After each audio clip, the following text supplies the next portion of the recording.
कविता बहू, अरे बेटा दिवाली में बस 8 दिन बचे हैं। मोहल्ले के सारे घर साफ सफाई के बाद झगमगा रहे हैं और एक हमारा घर है, यहाँ तुम दोनों सफाई का नाम भी नहीं ले रही हो। मम्मी जी, पहली बात तो ये है कि आप ना हमारा कंपैरिजन किसी और के साथ मत किया करो। अरे यहाँ 3 मंजिला मकान है, सफाई करते करते दम निकल जाता है। कहने और करने में ना बहुत फ़र्क होता है मम्मी जी। बिल्कुल सही कह रही हो भाभी आप। अरे हम क्या खाली बैठे रहते हैं, पूरा दिन काम में लगे रहते हैं, तब भी आपको तो अच्छी पड़ोसी की बहुएं ही लगती हैं। हाँ, अब आप अगर पड़ोसियों से कंपेयर कर रही हैं तो लगे हाथ ये भी देख लीजिए कि उनके यहाँ साफ़ सफाई करने के लिए नौकरानी आती है और हमारे यहाँ झाड़ू पोछा बर्तन हम खुद करते हैं। तुम दोनों से बस हाथ भर की जुबान चलवा लो। अरे दिन भर घर में ही तो रहती हो, घर के काम कर लेती हो, तो क्या एहसान कर रही हो मुझ पर? फालतू की बातें छोड़ो और ये बताओ, सफाई शुरू भी हुई या नहीं तुम्हारी? अरे पक्की ढीठ हो तुम दोनों। इतने कहने सुनने के बाद भी अभी तक सफाई में हाथ भी नहीं लगाया किसी ने। मम्मी जी, मैं तो अपने फ्लोर की सफाई में लगी हुई हूँ, 1-2 दिन में हो ही जाएगी पूरी। अरे अपने फ्लोर का क्या मतलब है? यह फ्लोर साफ करने के लिए क्या कोई फरिश्ते आएंगे? मेरी क्या उम्र रह गई है अब कूद कूद कर साफ सफाई करने की? नीचे की सफाई भी तुम दोनों को ही करनी है। मम्मी जी, मेरे पास ना बहुत काम है, अभी आप कशिश से सफाई करवा लो ना। अरे तो मैं क्या फ्री हूँ, मैं भी तो बिजी हूँ, मेरे पास भी अपने फ्लोर का इतना काम है। अपने सुनते हैं जी, ऐसा करिए कि कोई मजदूर ही बुला लाइए। ये दोनों नालायक तो एक कान से सुनकर दूसरे से बाहर निकाल देती हैं। खैर गलती हमारी है ना, दोनों बेटों को रहने के लिए अलग अलग मंजिल दी हुई है, तो भला सास ससुर की इस कुटिया को वो क्यों अपना समझेंगी? और जब अपना है ही नहीं तो सफाई भी क्यों करेगी? अरे 2-2 बहुओं के होते अब मजदूर आएंगे घर साफ करना। चिंता मत करो, मैं देखता हूँ। बेटा जीतू, तुम्हारी मम्मी कह रही है कि नीचे की सफाई के लिए मैं कोई मजदूर ले आऊँ, तो तुम ऐसा करो, अगले महीने से अपने अपने फ्लोर का किराया देना शुरू कर दो, फिर उन्हीं रुपयों से मैं अपने कामों के लिए नौकर रखवा लूँगा।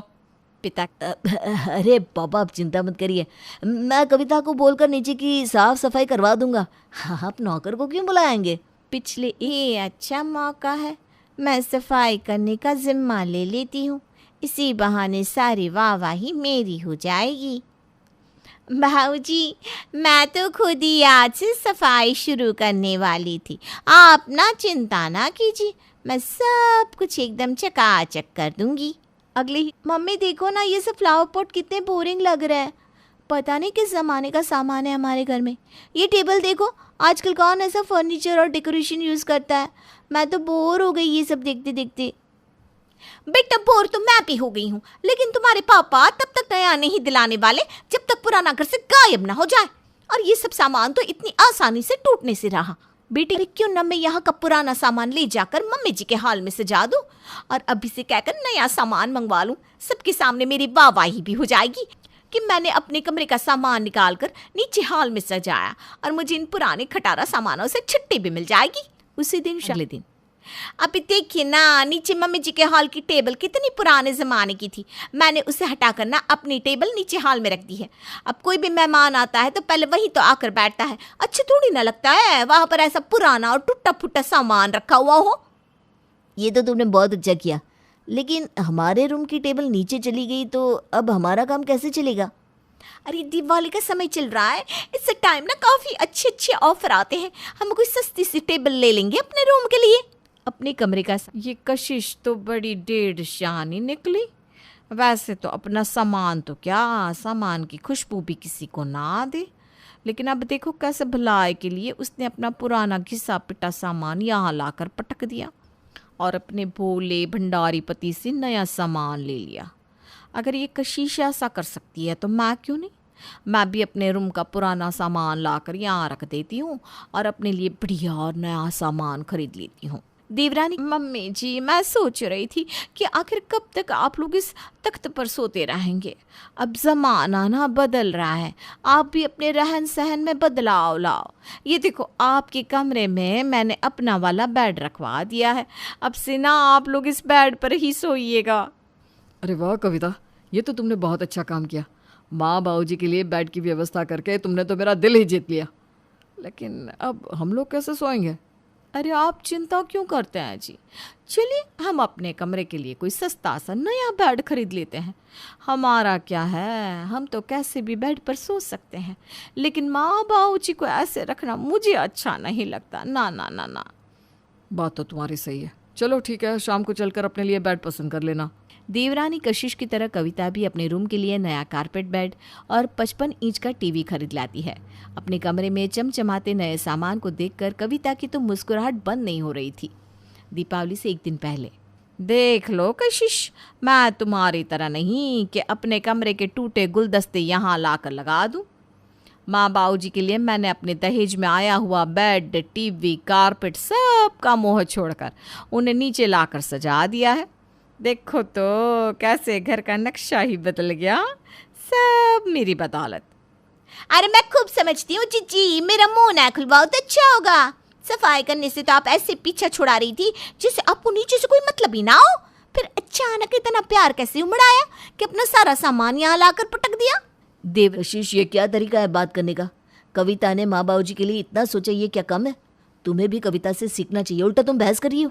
बड़े भाई, भैया, आप इनके झगड़े के बीच में बोलकर सही नहीं कर रहे। आपको कुछ भी कहना हो तो मुझसे कहिए।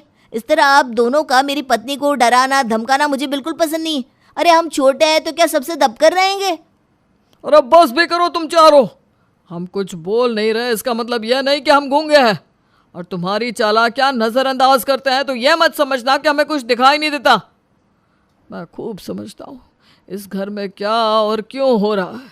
तुम दोनों को क्या लगता है इन दोनों गृह लक्ष्मियों ने जितना भी सामान लाकर नीचे सजाया है वो इसलिए क्योंकि उन्हें हमारी बहुत चिंता है? अगर तुम दोनों ऐसा सोचते हो ना बेटा, तो माफ़ करना, तुमसे बड़ा मूर्ख इस घर में कोई नहीं। अपने अपने कमरे चमकाने के लिए इन्होंने अपना सारा पुराना कबाड़ा लाकर नीचे पटक दिया और ठाठ से नया सामान खरीद लिया। तुम्हारी नज़र में महान भी बन गई और पूरे सामान से पीछा भी छूट गया।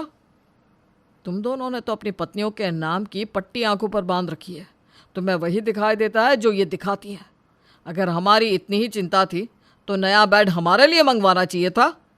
तुम्हारी सास तो शुरू से ही सीधी सादी है और मैं बहुओं के बीच में बोलना पसंद नहीं करता, लेकिन आज जब पानी सर के ऊपर चला गया तो मुझे अपना मुंह खोलना पड़ा। ठीक है, तुम लोगों ने अपना पुराना इस्तेमाल किया हुआ सामान लाकर नीचे सजा दिया, मुझे उसमें कोई आपत्ति नहीं, लेकिन उस पर भी तुम दोनों क्रेडिट पाने के लिए लड़ रही हो। अरे मैं पूछता हूँ, शर्म नाम की चीज़ है भी या नहीं तुम दोनों में? माफ़ कर दीजिए बाबूजी, आगे से भूल नहीं होगी। मुझे भी माफ कर दीजिए बाबूजी।